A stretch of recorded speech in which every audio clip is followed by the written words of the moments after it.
Welcome, and thank you for coming. We're going to be talking about dreams today. When I was preparing the agenda, I didn't even realize, it didn't even dawn on me until I was preparing it, even though I already had the subject. I have a dream. January 15th, we all celebrate Martin Luther King and his I have a dream. But the one thing that I want you to ask yourself and to think about as we're going through what I'm getting ready to talk about is, do you at least have one dream? Okay? So the first thing I want to talk about is, what are dreams?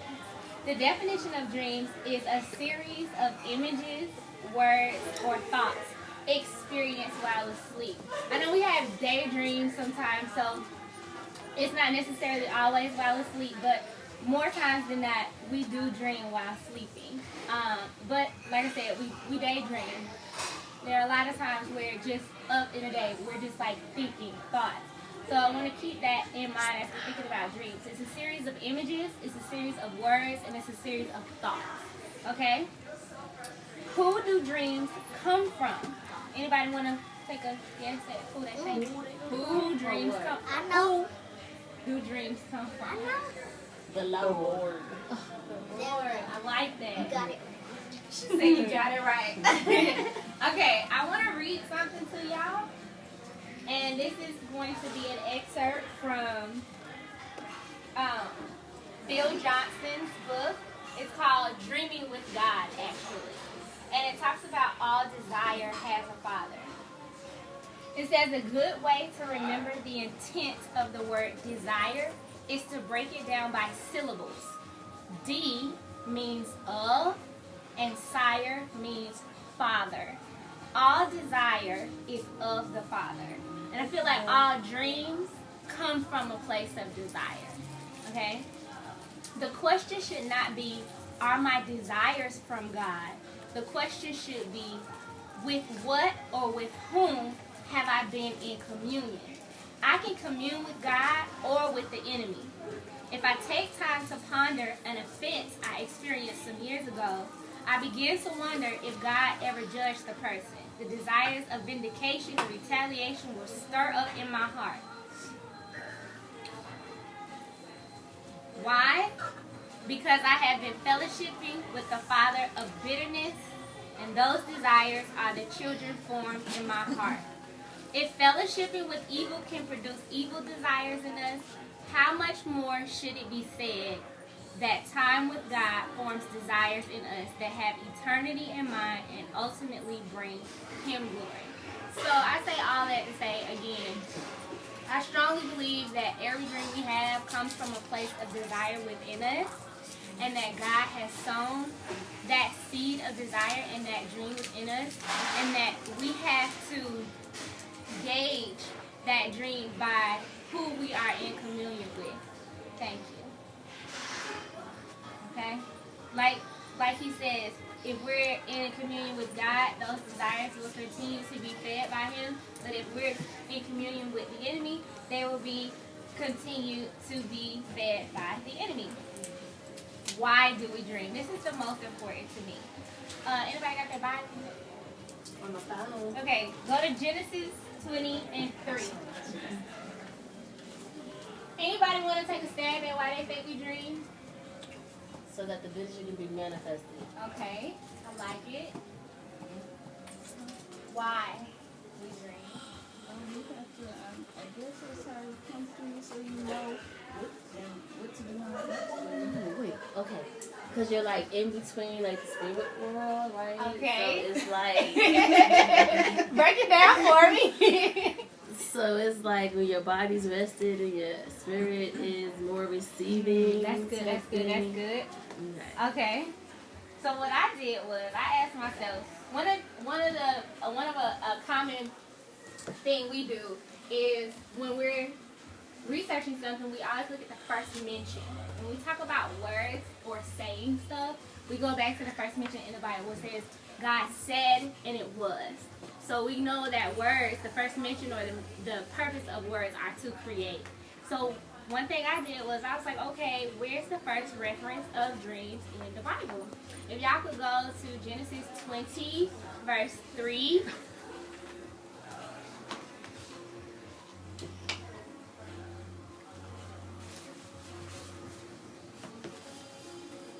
Um, of course, I went to BibleGateway.com and just did dream, and it lists in order by the books of the Bible where they are. And where this is taking us to the story where Abraham and Sarah had lied and told Abimelech that Sarah was his sister versus his wife.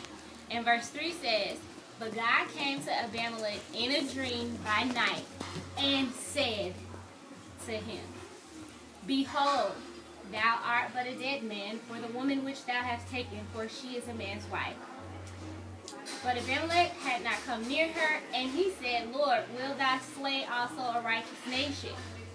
Said he not unto me, She is my sister, and she herself said, He is my brother. In the integrity of my heart and innocency of my hands have I done this.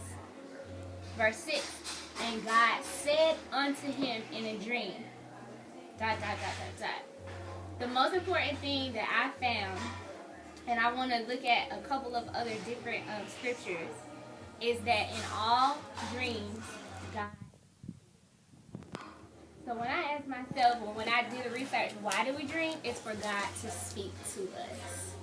Like we said, going back to the original definition, with a set of images, words, or thoughts, dreams are there for God to speak to us. So I ask you, if you're having dreams, or if you have a dream, what is God saying to you? So one thing I want you to get, what is God saying? What is God showing you?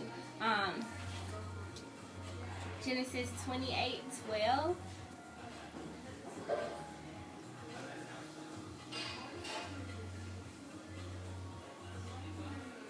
This is actually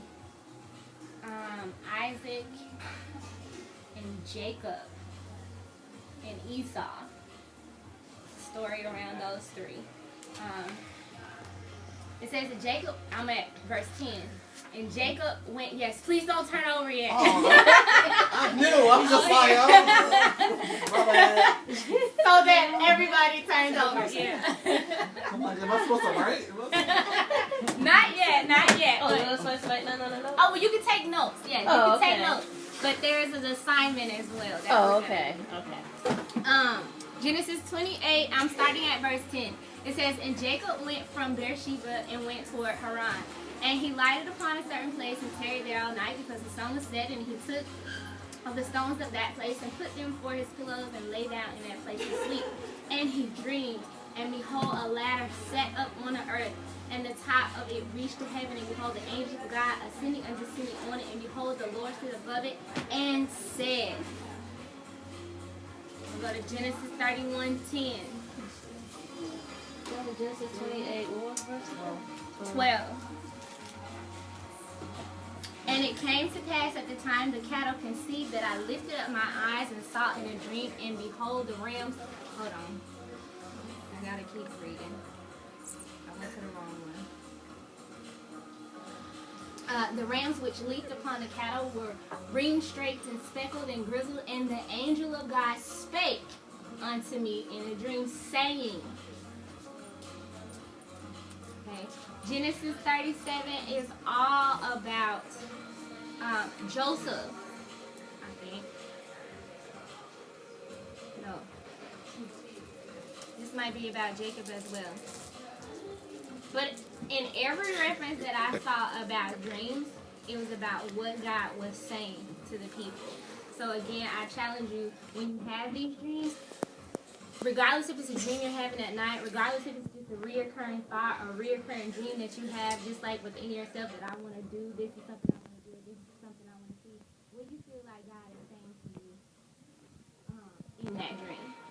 The last scripture I'm going to actually go over is Daniel 1:17, and it says, "As for these 4 children, God gave them knowledge and skill in all learning and wisdom, and Daniel had understanding in all business and meaning." I think ultimately that's what God is doing. He's giving us knowledge, He's giving us skill in all learning, He's giving us wisdom. And if we pray for it, He'll give us understanding of all our lives and all our lives.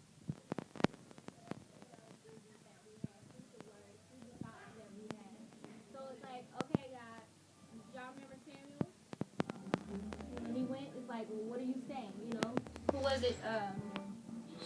The priest that he went to, he was like, well, go back and ask God, what are you saying? When he kept hearing the whisper. So I challenge you to say, God, what are you saying to me in this dream that I had?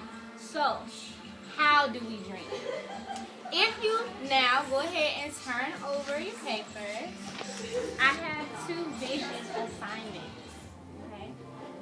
Most of you have heard the terms nearsighted and farsighted, and so the one that we're gonna do actually here is 7:32. So we'll do it for 10 minutes.